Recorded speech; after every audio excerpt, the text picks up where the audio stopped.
Formation et Dépendance. Enchanté. Et le groupe de santé numérique, et le groupe de qualité. Hey, Papa Laduquet. Bonjour, Papa Laduquet. Bonjour tout le monde. Ça va Ça va bien? bien? Oui, ça va, ça va. Donc, on va commencer rapidement parce qu'on a juste 30 minutes ensemble aujourd'hui. Je vais faire un enregistrement aussi de la réunion, donc juste un petit avis pour vous. Aujourd'hui, je voulais organiser cette réunion pour vous donner quelques mises à jour au sujet du projet de la thérapie de réconciliation.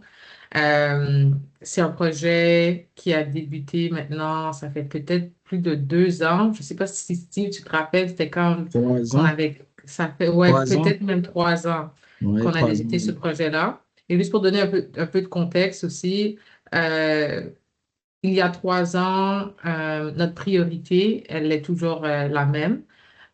C'est devenu une de nos priorités pour le groupe de santé mentale et toxico de l'ESO Archipel. Euh, et je suis ou une des chargées de projet de l'ESO en passant.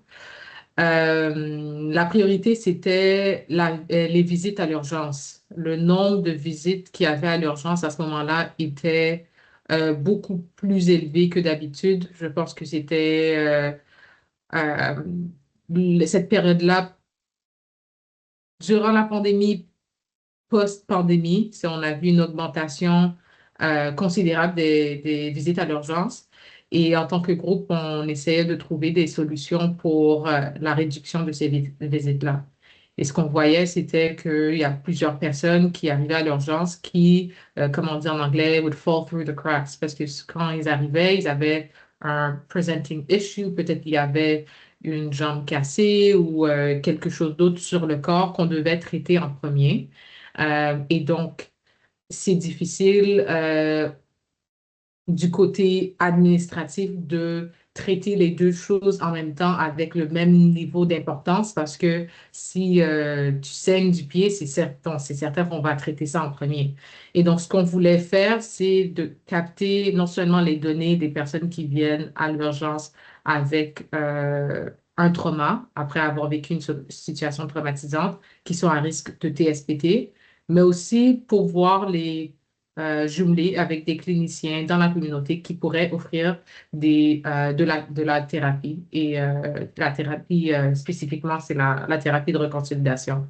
Et donc, c'est comme ça qu'on s'est lancé dans le projet. On s'est dit, on va travailler avec l'équipe de Montfort en premier pour voir si on peut, premièrement, former les cliniciens dans la région. Et par la suite, quand les gens vont venir à l'urgence, on va les jumeler directement. Ils auront même une consultation ou un rendez-vous avant de quitter la salle d'urgence. Donc, on était très, très ambitieux, très excités. On commence la planification et là, il y a plusieurs défis. Il y a eu, je ne sais pas combien de vagues de COVID. À ce moment-là, je pense qu'on avait la vague d'Omicron, changement d'éducatrice clinique à Montfort, plein de défis qui fait c'est ça, on n'a pas lancé le projet comme on aurait voulu. Finalement, le projet s'est lancé, mais on a réalisé plusieurs choses en fin de compte que peut-être qu'on devrait pivoter puis faire autre chose. Donc, c'est ce que je voulais un peu vous expliquer aujourd'hui. Ce qu'on a fait jusqu'à présent, on a formé 2 groupes de cliniciens. Il y avait un groupe en 2021 et un autre groupe en 2024, 2023, je ne me rappelle pas. Peut-être 2022 et 2024. Papa a dit, qu'est-ce que tu te rappelles? Oui, je pense que c'était en 2023. 2023. Et donc là, on a en tout 2 cohortes, 2 groupes, d'environ 10 à 15 cliniciens dans chaque groupe. Et le but, initialement, c'était d'avoir un genre de roster de cliniciens, un groupe de cliniciens qui seraient formés et prêts à accepter des clients qui seraient passés par la salle d'urgence.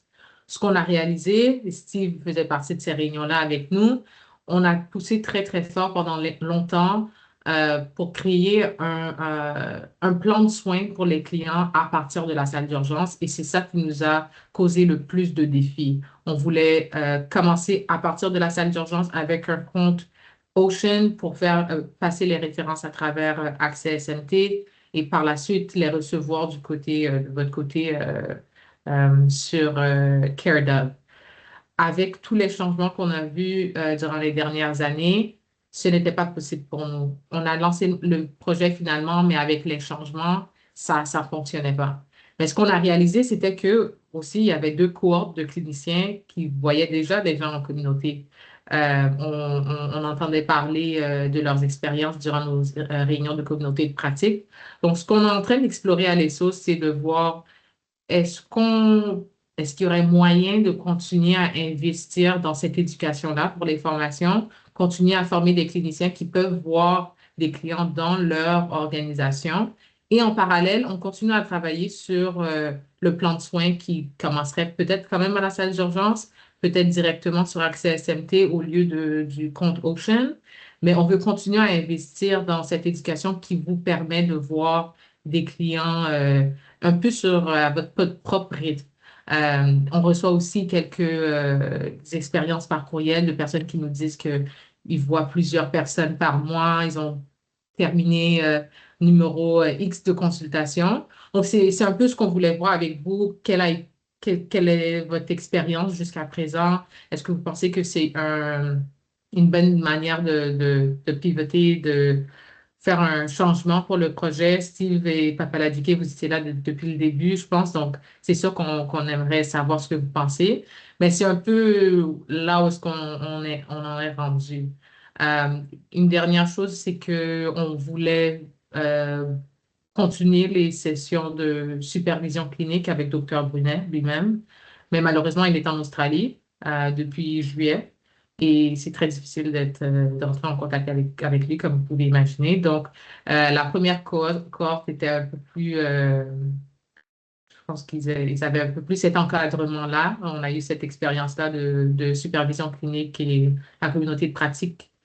C'était des sessions mensuelles pendant peut-être un an. Donc, on aurait voulu offrir ça à la deuxième cohorte aussi, mais à cause de ses disponibilités, c'est pas possible. Et c'est pas facile. Et le changement, les fuseaux horaires, là, c'est difficile aussi. Donc, on travaille quand même avec son équipe pour voir s'il y a quelqu'un qui pourrait remplacer Dr. Brunet pour animer les sessions de supervision clinique. Mais c'est ça. Pour le projet qu'on a commencé il y a maintenant 3 ans par l'ESSO, spécifiquement par le groupe de travail, on cherche d'autres solutions et peut-être en entendant vos expériences, peut-être que la bonne solution ou la meilleure solution, c'est de continuer à investir et puis recueillir les données comme on l'a demandé par courriel. Je pense que c'est la dernière chose que je veux mentionner. Dans nos rapports qu'on envoie au ministère, comme vous le savez, notre financement, on le reçoit du ministère. Et donc, l'argent qu'on a dépensé pour ces formations-là, elle a certainement son utilité, on rapporte là-dessus. Mais ce qui nous manque, c'est les données. Donc, si on veut faire ce changement-là et dire on veut continuer à payer pour des formations, les cliniciens, ils sont formés, ils peuvent maintenant voir des clients dans leur organisation à leur rythme. Il faut au moins des données pour un peu prouver que ces consultations-là ils se font. Donc, c'est pour ça qu'on a vraiment besoin des données qualitatives euh, et quantitatives pour pouvoir apporter là-dessus. Donc, c'est un peu ce que je voulais partager avec vous. On a quelques défis, mais beaucoup de succès aussi. J'en entends parler très souvent, donc on est très content d'entendre ça. Mais c'est ça, on voulait entendre votre expérience aujourd'hui et voir ce que vous pensez du changement qu'on propose. J'espère que ça fait le tour avec le contexte là, parce que ça fait longtemps. Ça, on a fait plein de changements au projet là. Je pense que le projet a vu plusieurs phases différentes, mais on est très contente du rendement jusqu'à présent. Je vais Oui, laisser Steve. Steve y aller d'abord. Steve, ensuite, papa Merci, Léger. Papa Latchke. Pour ce qui est de l'expérience, bon, docteur Bouillon et Annie ont été formés en tant que thérapeute. Docteur Bouillon a vu euh, plusieurs patients, patientes, et puis les résultats dans l'ensemble ont été très bien. Il y a un des patients qui n'était pas assez stable, qui avait d'autres santé mentale importantes, ce qui méditait chez les actes.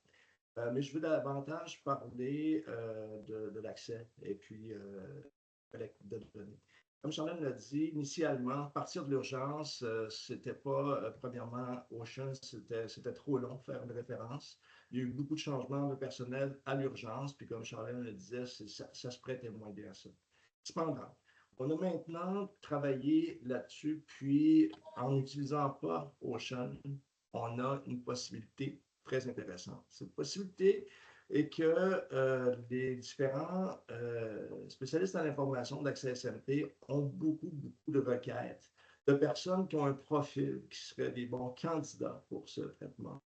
Alors, on est au point maintenant où est-ce que si on a la liste des personnes formées, des thérapeutes, on a leur disponibilité et puis qu'on les inscrit sur le portail CareGov pour qu'ils reçoivent des requêtes, ça devient très facile pour nous, lorsqu'il y a une requête, de vérifier qui est disponible et d'envoyer la requête directement via CareGov.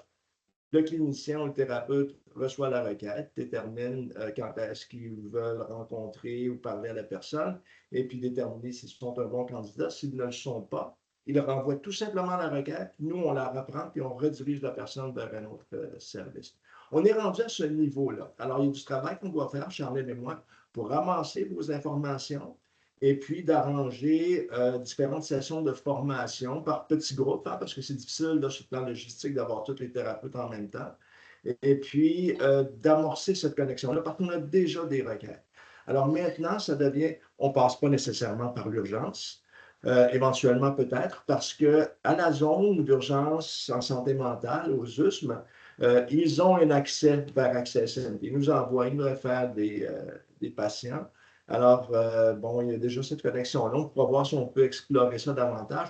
Mais, de façon générale, on a des requêtes qui nous proviennent là, de l'extérieur et nous, on pourrait les diriger. D'autre part, ça devient possible pour nous de sortir les nombres, c'est sur le plan quantitatif, le nombre de demandes pour de personnes qui seraient des bons candidats, le nombre de références et puis le nombre de connexions, le nombre de matchs. Alors ça serait des données qui sont quand même intéressantes à savoir est-ce que le profil, c'est le bon profil qu'on réfère? Est-ce que bon, les gens engagent dans le traitement ou s'ils sont retournés vers Accès SMT pour être redirigés ailleurs? Alors, on est un peu rendu là. Il nous reste un peu de travail à faire. Charlène est déjà en communication avec la gestionnaire des opérations, Charlène. Alors, les prochaines étapes, c'est de faire ça. Quand on va avoir plus d'informations, quand on va avoir un package à vous présenter, on va pouvoir procéder. Mais je pense que les nouvelles sont très bonnes à ce propos-là parce qu'on a appris des difficultés qu'on a eues dès le départ. Alors, c'est un peu ça que je voulais partager.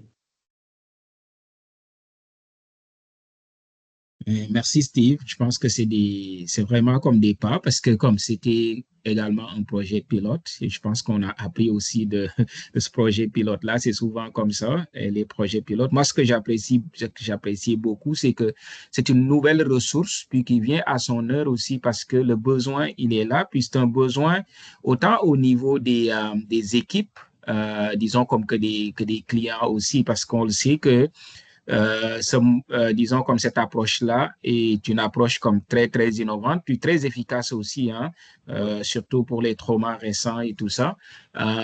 Et on a vu également des résultats parce que dans les sessions qu'on avait avec Dr Brunet, je me rappelle, on venait toujours avec les cas, disons qu'on a eu et puis les résultats. Puis je me rappelle les psychologues qui étaient là, les addictologues ou les psychothérapeutes, ils arrivaient très souvent avec des résultats vraiment positifs avec leur clientèle. L'enjeu qu'on avait généralement, c'était l'enjeu de la médication avec le propranolol où on devait faire un travail préalable, surtout les clients qui sont en substance use health.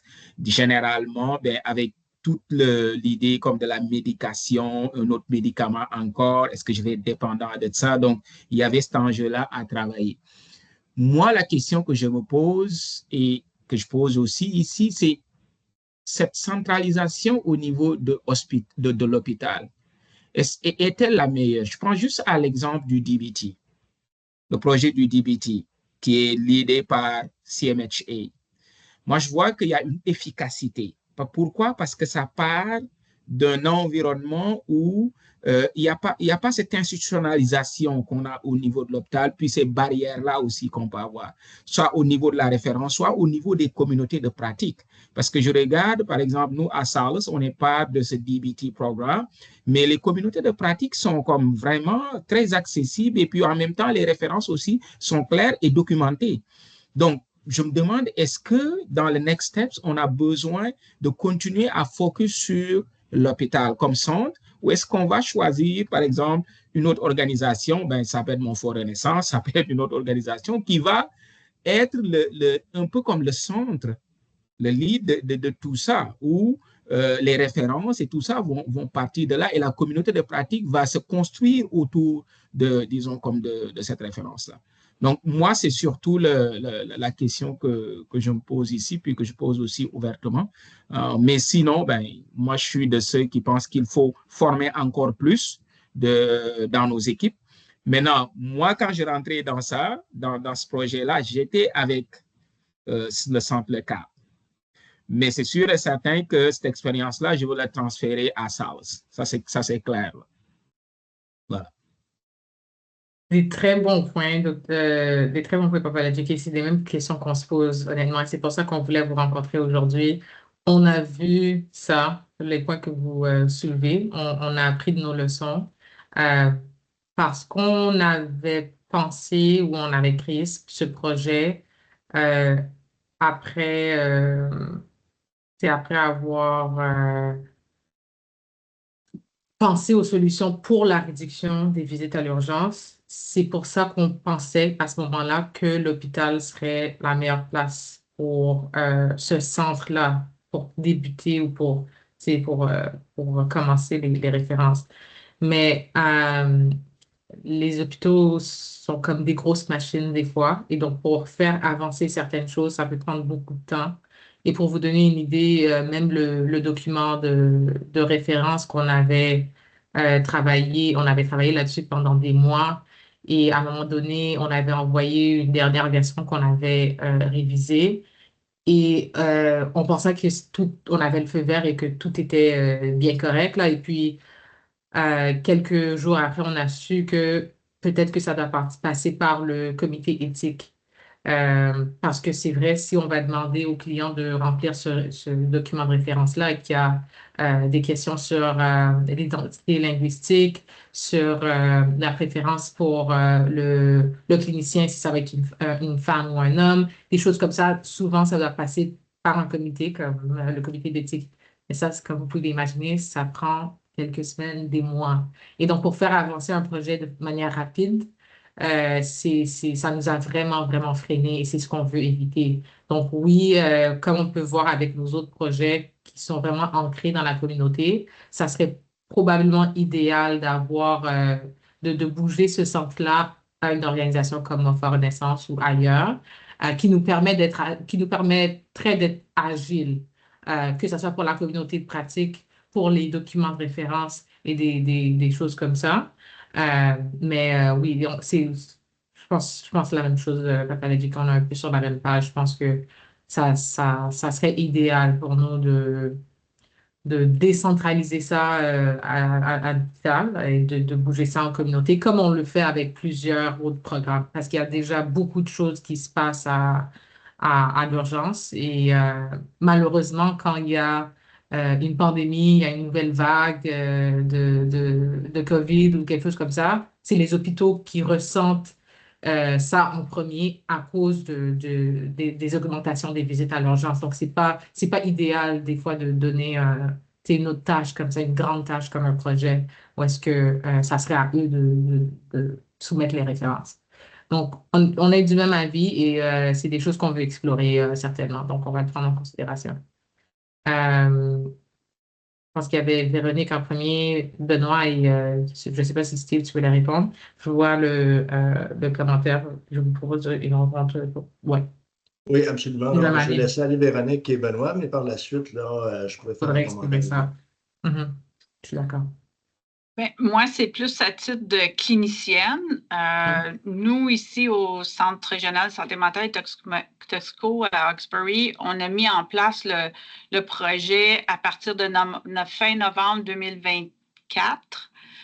Puis je crois que Geneviève vous a envoyé, Oui. je pense, notre tableau Excel qu'on a commencé à...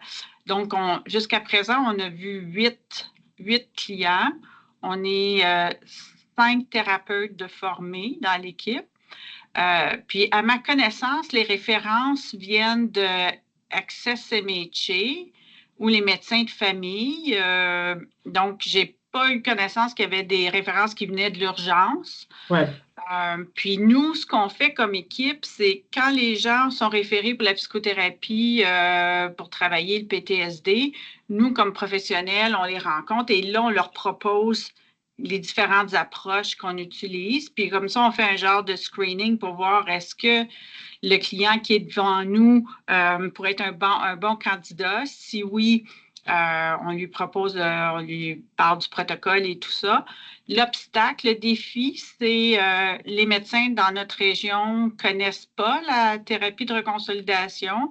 Donc, c'est difficile pour les clients de se faire prescrire le propranolol.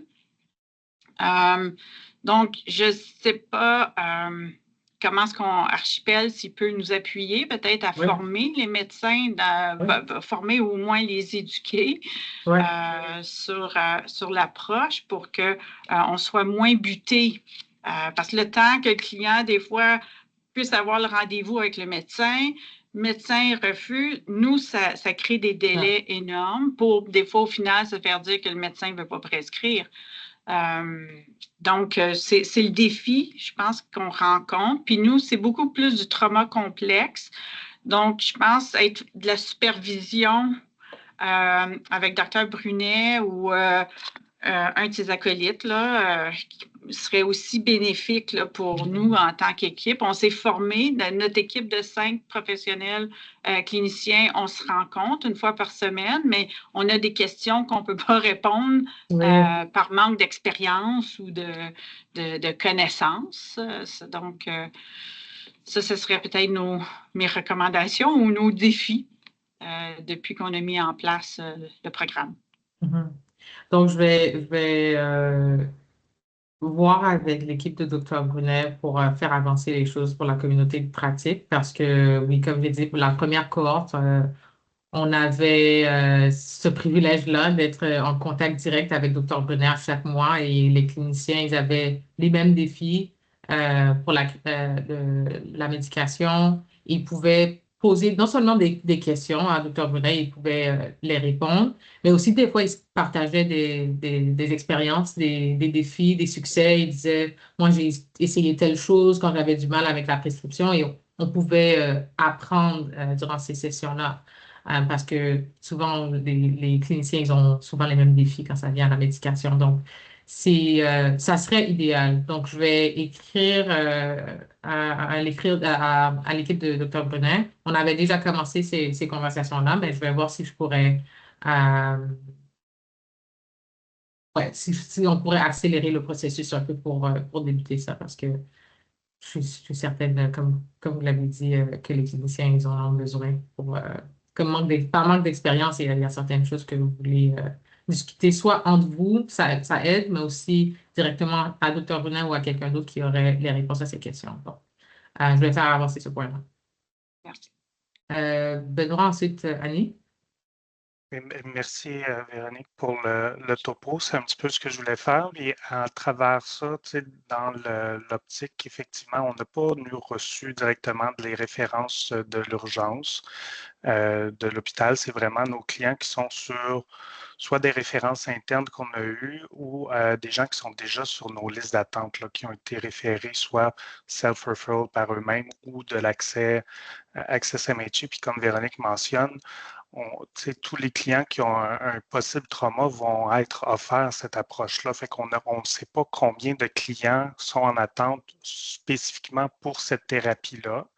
Donc, ça, c'est un élément qu'on n'aurait pas au niveau quantitatif. L'autre chose que je me questionne, c'est au niveau de ce que Steve t'a mentionné sur un possible futur dans CareDove, que les cliniciens mettent leur disponibilité. Là où je me questionne, c'est vraiment, est-ce que c'est un projet qu'on veut absolument que cette clientèle-là soit priorisée de là par chacune des agences? Parce que nous, on a quand même déjà notre liste d'attente en psychothérapie où sont seulement référés aux agences et sont mis sur leur liste. Fait que il me reste 2 minutes, il faut absolument que je quitte à 13h30, je suis désolé. Fait que je ne sais pas si Steve, tu as une réponse rapidement ou Charlène. Je peux peut-être commencer, Benoît. Écoute, pour ce qui est des références, oui, les médecins procèdent via Ocean, puis peuvent référer là, vers vous autres. Puis le processus a été beaucoup raffiné. Le temps d'attente est en train de fondre là. Ça, c'est très positif. Pour ce qui est du fait que vous avez une liste d'attente, ce n'est pas un problème. Alors, lorsqu'on utilise Access MHA, lorsqu'il y a un des fournisseurs de soins qui a un volume trop important, on peut mettre un hold, on ferme la valve, et puis on la rouvre lorsque c'est le temps. Alors, dans certains cas, les cliniciens ont de la place, sont prêts à prendre des patients. Dans d'autres cas, moins. Alors, chacun des thérapeutes ou groupes de thérapeutes deviennent ensemble l'équivalent d'un fournisseur de soins pour Accès SMP. Alors, avec les possibilités et les ouvertures, on est capable de faire là, des connexions, de façon à ne pas faire buster une liste d'attente, ce qui n'est pas utile de référer les gens vers une liste d'attente si elle est trop longue. Alors, si on peut gérer ça de façon assez raffinée maintenant. Alors, on pourrait s'en reparler de ça, Benoît, mais on va explorer différentes solutions, incluant de centraliser un petit peu la portion administrative de la gestion des références, un peu comme Papa Ladjuki en parlait. Avec Charlène, on a vu que dans certains cas, on peut décentraliser des projets de archipel vers une agence qui a déjà une infrastructure pour le faire. On est en train de le faire justement avec la clinique Postpartum. Nous, on a cette infrastructure-là. Salus a cette infrastructure-là. Alors, c'est beaucoup plus facile pour nous de collaborer dans ce sens-là, pour se dire, ben écoute, qu'est-ce qu'on peut faire ensemble? Et puis d'ailleurs, Papa Ladjuki, Charlène et moi, on va se rencontrer à ce propos-là. C'est un excellent projet. C'est un projet qui a beaucoup de mérite et puis de potentiel. Et puis je pense qu'il faut continuer à travailler dans ce sens-là parce que la demande est très importante, comme vous le savez, là, en tant que clinicien. Alors, c'est à nous de faire en sorte de mettre les choses en place pour faciliter l'accès aux personnes qui en ont besoin et puis faciliter aussi la tâche des cliniciens pour recevoir des clients qui sont prêts, qui ont peut-être une prescription, qui ont un médecin prescripteur, etc. Alors, on va se pencher là-dessus davantage, mais moi, je suis de ceux qui pensent que c'est un projet qui vaut la peine, qu'on continue de travailler là-dessus. Et puis, mon Fonds Renaissance est prêt à s'investir à ce propos-là. Parfait. Merci beaucoup. Moi aussi, je crois à ce projet-là. Puis, formation, supervision et tout, il faut que ça aille de l'avant. Je dois vous quitter moi aussi. Merci. D'accord. Et juste pour une petite clarification, je sais que... Oh, vas-y. Oui, vas-y. Je voulais juste faire une petite clarification par rapport aux références. Je ne crois pas, on n'a pas encore reçu des références de l'urgence. Bien qu'on a formé le personnel de l'urgence à Montfort, c'est comme si le projet a un peu mis sur pause à cause de tous les changements, que ce soit les éducatrices cliniques, les gestionnaires ou les équipes de l'urgence en administration. Il y a tellement eu de changements que même si on a fait la formation, je ne crois pas, je ne crois pas qu'il y a des références qui sont entrées à Accès SMT à partir de la salle d'urgence. Donc, juste pour clarifier ce point-là. Moi, c'est juste côté clinicien. Moi, Véronique, je suis infirmière praticienne. Moi, je peux prescrire les médicaments. Moi, je n'ai pas fait de thérapie, mais j'ai été dans la première vague. Mais moi, le CareDove, comme moi, pour bloquer, comme tu sais, Steve, une plage horaire qui va peut-être pas se remplir, c'est difficile. Mais si j'ai un genre de pop-up, pas dans un calendrier, au moins que je mette tous mes rendez-vous dans CareDove, ça, je ne sais pas, parce que ça change à chaque minute si j'ai un rendez-vous qui se prend ou pas. Si, disons qu'il y a un besoin pour la thérapie vers moi, parce que la liste d'attente est trop loin, je pourrais moi-même booker le patient, par exemple, ou quelqu'un comme Véronique, que le médecin de famille refuse la médication, elle pourrait passer par je ne sais pas quel chemin, mais référez-moi que ça me prend une demi-heure voir un patient versus 1 heure fois 8 semaines qui enlève mon pouvoir de prescrire pour d'autres personne, tu sais. Ça c'était toujours ma vision que je pourrais prescrire pour ceux, qui n'ont pas de médecin de famille ou IP, ou deux, où est-ce que le médecin de famille est un peu hésitant, puis il a peur, puis toi, tu n'as pas le temps d'expliquer pourquoi, puis parce que tu es occupé comme thérapeute, tu sais. Mais ça, c'est une autre option aussi qui pourrait peut-être aider les patients. Ça peut être fait. Techniquement, oui, ils devraient le faire en personne, mais si c'est à Hawkesbury, puis ils ont accès à une machine à pression, j'ai accès à leur dossier médical, ça pourrait se faire virtuellement aussi, tu sais. Pour la région Champlain-Archipel, là, mais après ça, ce serait une idée. Mais pour CareDove, moi, je pense que ça serait une bonne idée qu'on ait un autre comme genre de formation, comment ça fonctionne, là, pour ceux comme moi que je reçois 3 courriels par jour, que je n'ai pas de rendez-vous, mais je suis bloquée, je pense, Steve. Mais en tout cas, c'est un peu ça, là, mais je pense que c'est sûr, comme tout le monde, les patients l'ont besoin, là. Tu lèves des bons points, Annie. D'une part, on a maintenant cette flexibilité-là. Surtout si on centralise, comme on disait tantôt, Ouais. avec une portion admin, on est capable de savoir, ben écoute, Annie, il suffit de lui envoyer une requête, elle va nous dire quand est-ce qu'elle serait disponible pour faire X, Y. Alors, en centralisant les opérations, on a ces informations-là qui sont propres à chacun des praticiens parce qu'on a beaucoup de cliniciens qui ont beaucoup de situations qui sont différentes. Alors, d'avoir cette information-là de façon centrale, ça nous donne la possibilité justement de maximiser l'utilisation des ressources qui sont disponibles, dont toi. Alors, c'est des bons points. Donc, j'allais écrire dans le chat, comment que je pourrais procéder? Est-ce que je pourrais dès maintenant communiquer avec vous, Annie, ou est-ce qu'il y a une procédure plus formelle que je dois suivre? Là, je sais que Benoît, il n'est plus là, c'est lui notre gestionnaire. Peut-être qu'il aurait pu nous répondre, mais parce que moi, je rencontre l'équipe mercredi qui vient, donc j'aimerais leur transmettre peut-être cette information-là, là, parce qu'on est tous dans le même bateau qui se bute à la même problématique. Est-ce que ça serait possible pour nous est-ce qu'on pourrait participer à la réunion? Je ne sais pas si c'est comme juste une réunion pour votre équipe à l'interne. Est-ce que ça serait possible de se joindre pour la première moitié pour en discuter? Je pourrais vérifier avec mes collègues. C'est en personne habituellement. Là. On ne fait pas Teams, mais... Steve, c'est mon gestionnaire, soit tu peux demander à Steve. Ouais, si je peux me permettre, Charlène et Véronique, premièrement, Véronique, ce qui serait intéressant, c'est lors de votre rencontre d'équipe, de regarder ce serait quoi vos besoins pour maximiser votre capacité de donner la formation, de faire le traitement, je veux dire. Une fois que vous aurez ça, ce serait de communiquer avec Charlène ou moi. Et puis, à ce moment-là, on va voir, ben écoutez, ça, c'est les besoins. Voilà les possibilités. Comment est-ce qu'on peut faire la jonction des deux? Puis là-dedans, on est pas mal bon, Charlène et moi. On va sûrement trouver une solution. Et puis, Annie également, qui offre une bonne possibilité ici. Alors, on va tout mettre ça ensemble, puis on va regarder, ben écoute, ça, c'est les besoins qui peuvent ressortir. Voilà qu'est-ce qu'on pourrait faire pour aider à y répondre. Pour essayer de simplifier le processus pour la prescription. OK. Je vais les contacter, puis mercredi, on se rencontre. Donc, je vais vérifier avec mes collègues. Puis je crois que Benoît doit avoir vos coordonnées là, pour vous envoyer par courriel quelque chose. Là. Fait que je pourrais passer par Benoît à ce moment-là. C'est parfait. Est-ce que notre tableau Excel est adéquat? Geneviève ne nous a pas donné de feedback si notre façon de calculer les statistiques convenait. Là. Oui, c'est adéquat. C'est adéquat. J'attends juste le tableau rempli, mais oui, plus la structure là, avec les titres, les colonnes, oui, c'est ce qu'on cherche. OK. C'est l'information qu'on avait pour vous. Je vais arrêter l'enregistrement. Donc, je vais faire des suivis avec l'équipe de Dr. Brunet pour voir